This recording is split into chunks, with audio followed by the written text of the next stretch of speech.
Stand वरती संतोष देशमुख हे सरपंच होते।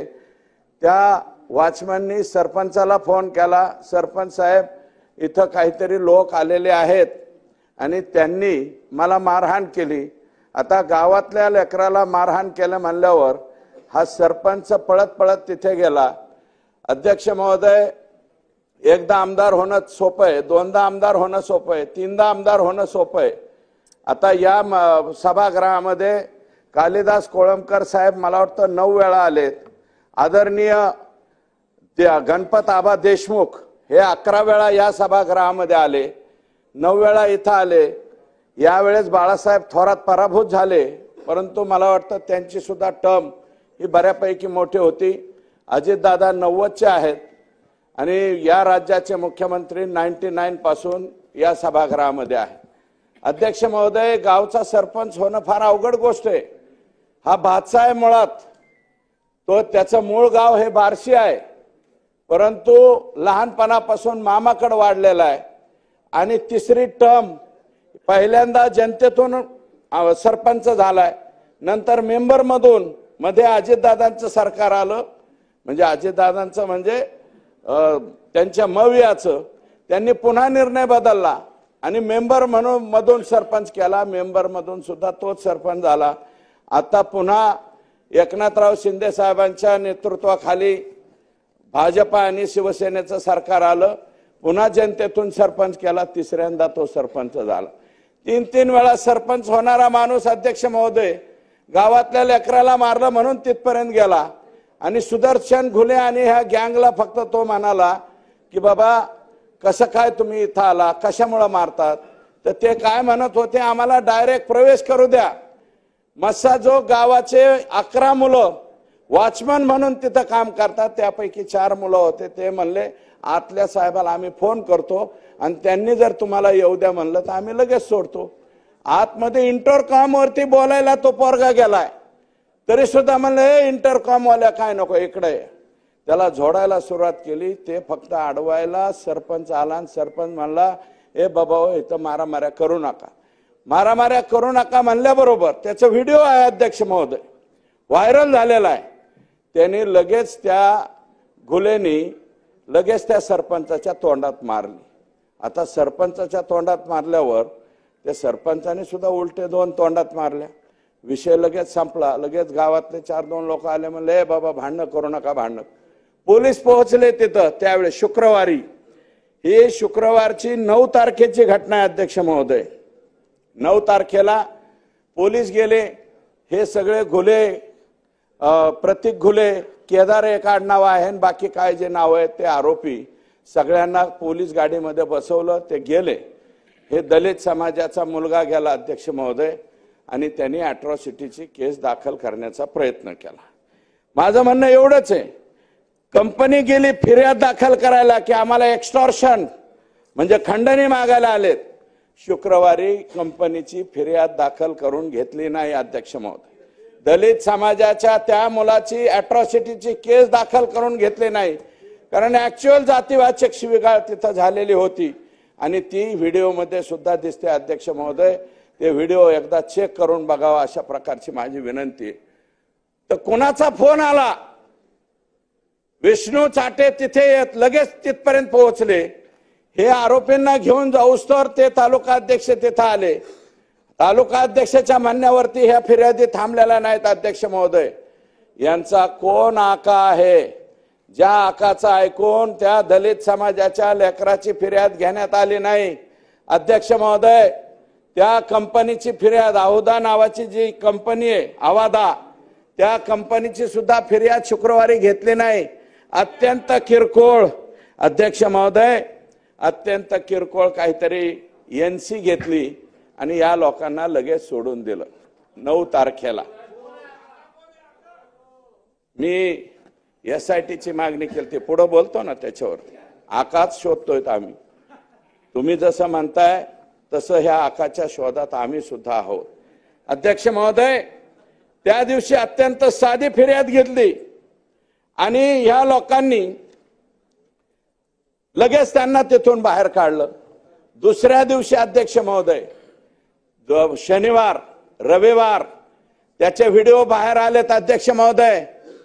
हे भोसले नावाचे जे तिथले PS आहेत, हे सुदर्शन घुले नावाचा जो मेन आरोपी यातला जो मारहाण करायला होता, त्याला मोटरसायकलवर घेऊन पूर्ण शहरामध्ये फिरत होता आणि पूर्ण शहरात फिरून काय म्हणत होते, संतोष देशमुख आलाय का म्हणले। तर तो बिचारा एवढं झालं म्हणून त्या दिवशी घरीच बसला, रविवारी सुद्धा घरी बसला। परत ते महाजन नावाचे कोण तिथले PI आहेत, त्यांच्या बरोबर हे पोलीस स्टेशनच्या गाडीमध्ये फिरत होते। सोडून तर लगेच दिले, त्यांना कसल्याही प्रकारचं हजर वगैरे काही केलं नाही, लगेच सोडून दिलं। आणि सोमवारी अध्यक्ष महोदय यांनी अगोदर काय सांगितलं, जी क्लिप दिसते हॉटेलमध्ये अध्यक्ष महोदय सुदर्शन घुले मेन आरोपी आणि भोसले नावाचा तो PSI दोघ जण चहा पित होते। त्याचा जो भाऊ आहे धनराज, धाकटा भाऊ, त्या धाकट्या भावाला यांनी बोलवून घेतलं, तो पलीकडे चहा पित होता। त्याला म्हणले इकडे काय झालं त्या दिवशी असं तसं, ते म्हणले आदल्या दिवशी म्हणले असं असं झालं भाऊ, त्यांनी सरपंचाच्या तोंडात मारली, मग सरपंचाने पण त्याच्या तोंडात मारली आणि मिटलं म्हणले।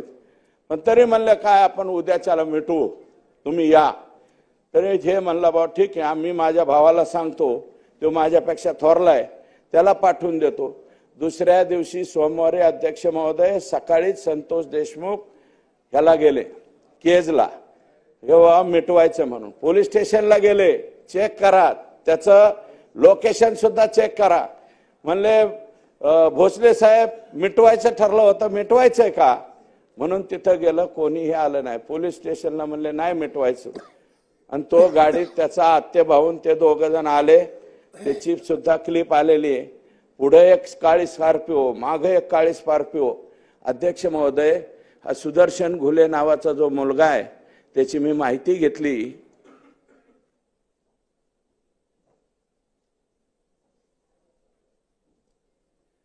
अध्यक्ष महोदय सुदर्शन घुलेचं 4 का 5 का 6 पत्र्याचं घर आहे। 6 पत्र्याच्या घराचा माणूस स्कॉर्पिओ मध्ये कस काय फिरतो अध्यक्ष महोदय? त्याला कोणी स्कॉर्पिओ दिली, बक्षीस म्हणून दिली का डायरेक्ट त्याच्या नावावरती दिली, हे सांगा अध्यक्ष महोदय। अध्यक्ष महोदय बीड जिल्ह्याचा परभणीचा विषय झालेला आहे सूर्यवंशीचा, आणि शेजारीच आमचा बीड जिल्हा आहे।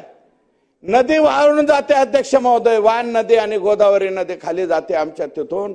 अध्यक्ष महोदय गंगाखेड, सोनपेठ, इथं सोनपेठचे सुद्धा आमदार बसलेले आहेत, त्याच्या शेजारीच परळी तालुका आहे। अध्यक्ष महोदय हायवा किती चालाव्यात, 300 हायवा, कसल्याही प्रकारचा लिलाव नसताना सुद्धा 300 हायवा कुणाच्या आशीर्वादाने, कोणत्या आकाच्या आशीर्वादाने त्या ठिकाणी चालतात याचा सुद्धा शोध घेतला पाहिजे अध्यक्ष महोदय। हे फार भयानक आहे। 300 जर ते बी 10 टन ज्याच्यामध्ये वाळू जाती, असे अध्यक्ष महोदय 300 गाड्या रोज चालतात। सोनपेठच्या तिथं, गंगाखेडच्या तिथून रत्नाकर गुट्टे साहेब इथं असतील मला वाटतं, सन्माननीय सदस्य, त्यांना सुद्धा विचारा, तिकडनं सुद्धा येत असेल। 300 गाड्या चालतात अध्यक्ष महोदय, त्याला रॉयल्टी नाही, त्याला पावती नाही, काय नाही, आओ जाओ आएंगे जाएंगे। दररोज अध्यक्ष महोदय काही करोड रुपये गोळा केल्याशिवाय संध्याकाळी हे लोक थांबत नाहीत। हे कोण लोक आहेत अध्यक्ष महोदय? हे कशामुळे होतं अध्यक्ष महोदय? ही पुष्टी कोणी दिली जाती? अवादा कंपनी तिथं आली, O2 कंपनी आली बीड जिल्ह्यामध्ये अध्यक्ष महोदय, रिन्यू पॉवर कंपनी आली, यशवंत सिन्हा साहेबांच्या मुलाची कंपनी येते। जरा त्या कंपन्यांना सुद्धा बोलवून घ्या अध्यक्ष, O2 ला बोलवून घ्या। या कंपन्यांना कोण बोलवून घेतं बीड जिल्ह्यामध्ये? कंपन्यांना एक कंपनी नाही, अवादा एक कंपनी आहे। आता अवादा कंपनीने दिल्लीवरून सांगितलं यांच्यावरती गुन्हा दाखल करा, त्यावेळेस एक माणसाचा बळी गेल्याच्या नंतर अध्यक्ष महोदय कशाची फिर्याद होती? एक्स्टॉर्शनची 2 महिन्यापूर्वी घडलेली। जर हे अगोदरच, आणि शुक्रवारी अध्यक्ष महोदय त्या दलित समाजाच्या लेकराची जर फिर्याद घेतली असती अॅट्रॉसिटीची, किमान तहसीलदारकडे 107 तरी करायला पाहिजे होते अध्यक्ष महोदय। किंवा LCB काय करते बीडची, LCB कडे का पाठवले नाही? हे लोक LCB कडे जरी पाठवले असते तरी घाबरले असते। सोमवारी त्यांचा खून करायचं काय होतं अध्यक्ष महोदय? मी पूर्ण माहिती घेतली। यांनी काय ठरवलं आणि त्यांनीच मारलेलं व्हायरल केलं आणि व्हायरल झाल्यामुळं माझ्या तोंडात मारली एका सरपंचानी, इगो दुखावला गेला. म्हणून काय करायचं म्हणले, यांनी प्लॅन काय केला, एक प्लॅन केला होता अध्यक्ष महोदय, याला गाडीत उचलून न्यायचा. फार डेंजर प्लॅन होता अध्यक्ष महोदय. कळंबला एक महिला तयार केली, हा तिथपर्यंत न्यायचा, त्या महिलेची छेड काढली किंवा आणखी काहीतरी केलं म्हणून दाखवायचं, पुन्हा बदडून मारून याला मारून टाकायचा, इथपर्यंतची मानसिकता गेलेली आहे. ती जी कोणी महिला तयार केलेली आहे तिची सुद्धा चौकशी झाली पाहिजे अध्यक्ष महोदय. आणि उचलल्याच्या नंतर अध्यक्ष महोदय त्याचा आत्ते भाऊ, आत्याचा मुलगा जो त्याच्या गाडीत होता, ड्रायव्हर सीटला त्याच्या एवढा मोठा दगड घेतला आणि त्याच्या समोर टाकला, ते जागीच घाबरलं. आणि ह्या सरपंचाला उचललं 5-7 जणांनी, लगेच हॉकी स्टिक, रॉड, फायटर, काय काय सत्तूर फातूर काय काय वापरतात हे लोक माहित नाही अध्यक्ष महोदय. सगळ्यांनी मारलं आणि गाडीत बसवलं. तो आरडत ओरडत अध्यक्ष महोदय भीक मागत पोलीस स्टेशनला गेला. पोलीस स्टेशनचा ठाणे अंमलदार 40 मिनिटाच्या नंतर आला गुन्हा दाखल करून घेणार. महाजन नावाचे जे पोलीस आहेत, मी महाजनांच्या वरती फार टीका करणार नाही, कारण त्यांनी लगेच गाडी काढली आणि कोणत्या तरी एका गावाच्या दिशेने निघाले.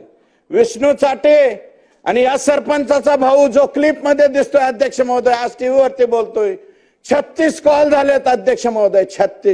36 पैकी 35 कॉल ह्या मुलांनी केलेत, भावानी. माझ्या भावाचा प्राण घेऊ नका हो, त्याला सोडून द्या. आणि विष्णू चाटे सांगतोय 20 मिनिटात तुझा भाऊ घरी येईन, तू घाबरू नको. परत कॉल केला, 20 मिनिटात तुझा भाऊ परत येईन, घाबरू नको.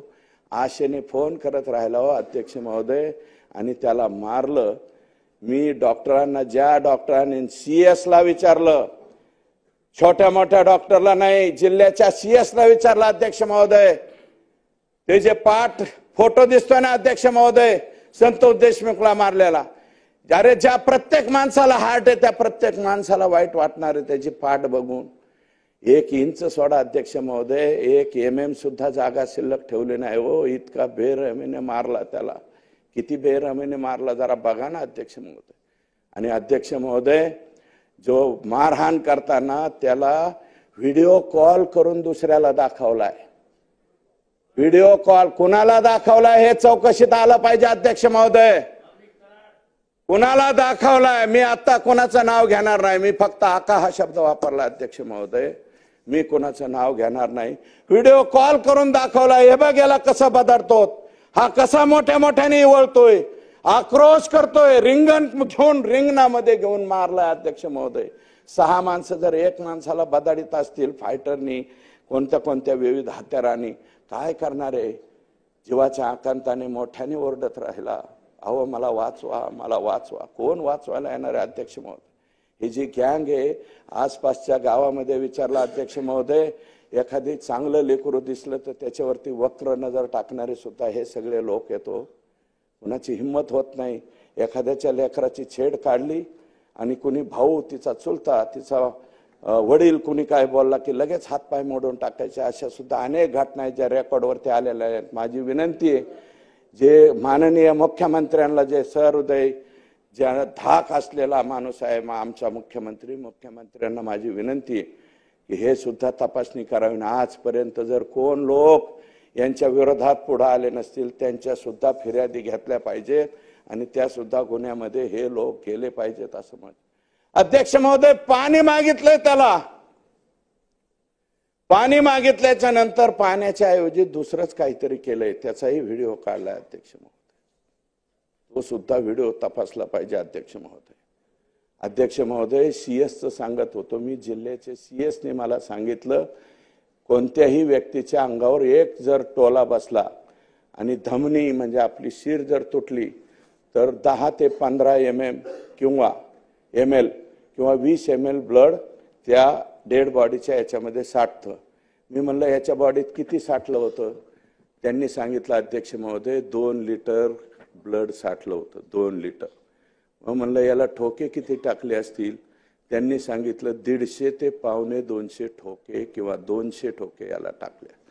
200 ठोके एका माणसाला 6 माणसांनी मारल्यावर अध्यक्ष महोदय माणूस कसा राहणार? अरे तुम्हाला खूनच करायचा होता तर टायरच्या खाली घालायचा, त्याला एखादी गोळी घालायची, कारण गोळ्या बिळ्या तर यांच्याकडे 100% असणार. अध्यक्ष महोदय 1200 का 1300 लायसन आहेत आमच्या बीड जिल्ह्यात. माननीय मुख्यमंत्री महोदय, लायकी नसणाऱ्यांकडे बी ती असं दाखवणार आहे, म्हणजे इथं दिसतं ना ते असं घालते पिस्तूल, ज्यांच्याकडं लायसनची गरज नाही असे माननीय मुख्यमंत्र्यांना विनंती करतो, आजच कलेक्टरला सांगा आणि ह्या सगळ्यांचे पिस्तूल काढून घ्यावं. धाब्यावर बसतात आणि दारू पेतानी बार करतात वर, आणि दुसऱ्यांना दाखवण्यासाठी लग्नात गेले तरी बी वर हात करतात, आमच्याजवळ पिस्तूल आहे. असे बिनकामाचे ज्यांचे पिस्तूलचे लायसन असतील अध्यक्ष महोदय, कशा कशा पद्धतीने घेतात हे मी मुख्यमंत्र्यांना खाजगीमध्ये सांगेल. परंतु 1200 ते 1300 लायसन मला वाटतं कोणत्या जिल्ह्यातून, मुंबईत तरी आहेत का नाही कोणाला ठोक. मुंबई. सन्माननीय अध्यक्ष महोदय, या ठिकाणी 101च्या चर्चेवरती भाग घेत असताना परभणीची घटना अतिशय दुर्दैवी आहे. जे सोमनाथ सूर्यवंशी या ठिकाणी मयत झालेले आहेत त्यांच्यावरती जे जे जबाबदार असतील त्यांच्यावरती कारवाई व्हावी अशा प्रकारची विनंती या ठिकाणी मी करणार आहे. आणि अध्यक्ष महोदय, माझा जिल्हा आणि त्या जिल्ह्यातलं एक जे प्रकरण घडलेलं आहे ते अतिशय भयानक प्रकरण घडलेलं आहे. अतिशय क्षुल्लक कारणावरून, हे क्षुल्लक कारण नाही अध्यक्ष महोदय, जी आहुदा कंपनी आहे या कंपनीच्या अधिकाऱ्यांनी स्टेटमेंट केलंय 2 महिन्यापूर्वी त्यांना एका तालुक्यात बोलावून घेण्यात आलं होतं आणि तिथं सांगितलं होतं, मागितले होते 2 कोटी रुपये, आणि त्या 2 कोटी रुपयामधले काही मला वाटतं जो आवश्यक निधी होता तो 2 महिन्यापूर्वी दिला होता, पण उरलेला आवश्यक निधी जो आहे तो मागण्यासाठी शुक्रवारी विष्णू चाटे हे राष्ट्रवादी काँग्रेस पक्षाचे तालुक्याचे अध्यक्ष यांनी हे जे मुलं आहेत सुदर्शन घुले व इतर 5 हे मस्साजोगच्या त्या आहुदा कंपनीच्या आवादा कंपनीच्या गेटवरती पाठवले. गेटवरती पाठवल्याच्या नंतर ते दलित समाजाचा मुलगा होता वॉचमन, त्याला त्यांनी मारहाण केली. मारहाण केल्याच्या नंतर 5च मिनिटाच्या अंतरावर स्टँडवरती संतोष देशमुख हे सरपंच होते, त्या वॉचमननी सरपंचाला फोन केला, सरपंच साहेब इथं काहीतरी लोक आलेले आहेत आणि त्यांनी मला मारहाण केली. आता गावातल्या लेकराला मारहाण केलं म्हणल्यावर हा सरपंच पळत पळत तिथे गेला. अध्यक्ष महोदय, एकदा आमदार होणं सोपं आहे, 2दा आमदार होणं सोपं आहे, 3दा आमदार होणं सोपं आहे. आता या सभागृहामध्ये कालिदास कोळंबकर साहेब मला वाटतं 9 वेळा आलेत. आदरणीय गणपत आबा देशमुख हे 11 वेळा या सभागृहामध्ये आले, 9 वेळा इथं आले. यावेळेस बाळासाहेब थोरात पराभूत झाले, परंतु मला वाटतं त्यांची सुद्धा टर्म ही बऱ्यापैकी मोठी होती. अजितदादा 90चे आहेत आणि या राज्याचे मुख्यमंत्री 99 पासून या सभागृहामध्ये आहे. अध्यक्ष महोदय, गावचा सरपंच होणं फार अवघड गोष्ट आहे. हा भातसा आहे मुळात, तो त्याचं मूळ गाव हे बार्शी आहे, परंतु लहानपणापासून मामाकडे वाढलेला आहे. आणि 3री टर्म पहिल्यांदा जनतेतून सरपंच झालाय, नंतर मेंबर मधून, मध्ये अजितदादांचं सरकार आलं, म्हणजे अजितदादांचं म्हणजे त्यांच्या मवियाचं, त्यांनी पुन्हा निर्णय बदलला आणि मेंबर म्हणून मधून सरपंच केला. मेंबर मधून सुद्धा तोच सरपंच झाला. आता पुन्हा एकनाथराव शिंदे साहेबांच्या नेतृत्वाखाली भाजपा आणि शिवसेनेचं सरकार आलं, पुन्हा जनतेतून सरपंच केला, 3ऱ्यांदा तो सरपंच झाला. 3 वेळा सरपंच होणारा माणूस अध्यक्ष महोदय गावातल्या लेकराला मारलं म्हणून तिथपर्यंत गेला. आणि सुदर्शन घुले आणि ह्या गँग